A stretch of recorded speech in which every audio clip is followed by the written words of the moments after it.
I want to talk about something that doesn't get said enough. There are people who actually have been the most present, most loyal, consistent, intentional people in somebody's life. And they were still treated like they were just an option, not like a person, not like someone who showed up even when it was hard, just an option. Like you can be picked up and put down depending on what mood they were in that day and depending on what they needed, depending on who was around is how they treated you. And if that's you, if you have ever poured yourself into someone who couldn't even be bothered to acknowledge what they had, then this is for you. So stay with me. Because here is what people don't talk about, okay? It is not just about being overlooked. That hurts. It's the fact that you saw it happening in real time. You felt the shift. You noticed when their energy changed and when the text got shorter, when the effort stopped matching yours. And you didn't say anything. You just gave more. More. Like if you showed up harder, longer, more consistent, maybe they finally see it. Maybe they would finally recognize what was right in front of them. I know the feeling, okay? I've sat in it. That place where you're asking yourself, am I asking for too much? Am I expecting something unreasonable by me just wanting to be seen the same way that I see people? It's not too much to ask. That's the bare minimum. But here's the thing about people who don't value you. Listen clearly and closely. They were never confused about who you were or your worth. They just decided that it was easier to take than to reciprocate. When there is a big difference, confusion looks like inconsistency. This was comfort. They were comfortable. And comfortable people don't reach, okay? So the real question isn't, why didn't they see you? The real question is, why you keep making yourself available to the unseen? Why did you keep lowering the bar every time they couldn't clear it? And I'm not asking this to shame you, okay? Because I walked in these shoes. I'm asking because I think most of us already know the answer.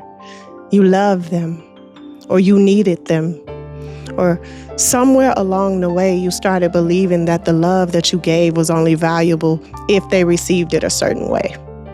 Like your worth was attached to their response. That's where it gets dangerous. Because when you start measuring your value by someone else's capacity to appreciate it, you're going to shrink yourself for the same people who were never big enough to hold you. But God got you. God does not make mistakes about placement, and He doesn't leave you in situations that don't serve His plan in your life, at least not permanently. There is a reason that the Bible talks about God removing people.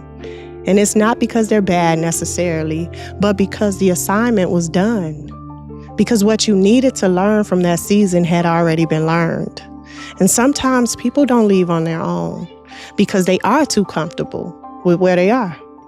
So God will shift things around. He'll create distance. He'll dry up what used to flow so easy, and He'll make rooms quieter. And it'll feel like a loss. It will. It'll feel like something broke, but what's actually happening is God protecting your energy for where He's trying to take you next. Here's what I've learned about presence. You don't know what something cost until it's gone. And when you were there, consistent, reliable, always showing up, they never had to think about you. You were just there, like oxygen. And nobody thinks about oxygen until they cannot breathe. But the moment that you stopped, the moment that you got quiet, the moment that you stopped reaching for them, stopped initiating, stopped pouring, that's when it hit them. And in that moment, this is not for you to feel vindicated. That's not what this is about, okay? It is not about them finally getting it or finally feeling it. That moment is confirmation. Confirmation that what you carried was real, that what you gave had weight, and that your presence meant something even when they acted like it didn't. The same people who took your presence for granted are now sitting in exactly what they created, your absence. And you didn't curse them out. You didn't make it dramatic. You didn't beg to be seen. You just trusted God enough to stop fighting for a seat at a table that He never built for you. But hold on, because I know it's somebody watching this right now and you're still in it. You're still in that situation trying to figure out, is it worth staying? And I'm not here to tell you what to do, but what I will say is that if you continuously convince someone of your value, that's not a relationship. That's an audition. And you've been auditioning for long enough. So at this point, if this is resonating with you, I want you to drop something in my comments, even if it's just a period, because somebody else needs to know that they're not doing this alone. And I want to close with this. There's a version of you on the other side of this that doesn't shrink, doesn't chase, doesn't negotiate for basic acknowledgement. A version of you that's going to walk into rooms differently, not because you became harder as a person, but because you stopped carrying what was never yours to carry. The grief of being unappreciated is very real, and don't let anybody minimize that. It's one of the loneliest feelings that there is, to give your best to someone and have them treat you like you're ordinary, like you don't matter. But God sees the full picture, and He sees what it cost you. He sees how long you've held on, and He does not waste that. Every tear, every unanswered text, every time you showed up and they did not, God filed that. And what's coming for you, it isn't just better, it's specific. It's built for who you actually are, not who you had to pretend to be to keep somebody comfortable.